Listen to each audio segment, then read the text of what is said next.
বিশ্ব নবীর অপমান সইব না।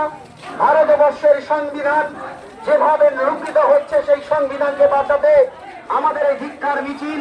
বিশ্ব নবীর অপমান আমরা সইতে পারবো না। হযরত মুহাম্মদ সাল্লাল্লাহু আলাইহি সাল্লামের যে অপমান সেটা আমরা সইব না। তারই প্রতিবাদে যে ধিক্কার মিছিল, সেই ধিক্কার মিছিল চলছে।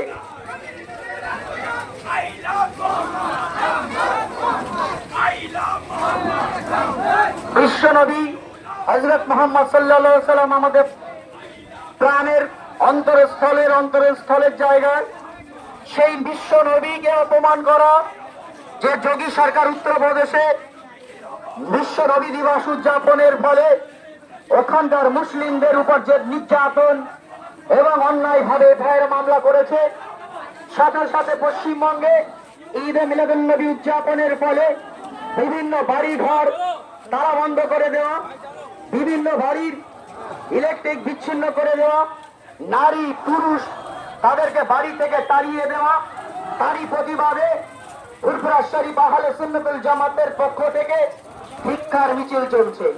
ভারতবর্ষের শুভবুদ্ধি সম্পন্ন ধর্মপ্রাণ মানুষ, আপনারা জানেন আমাদের প্রাণের হৃদস্পন্দন প্রফেট মোহাম্মদ হযরত মুহাম্মদ সাল্লাল্লাহু আলাইহি সাল্লামের এই অপমান আমরা সইব না, এই অপমান আমরা মানব না।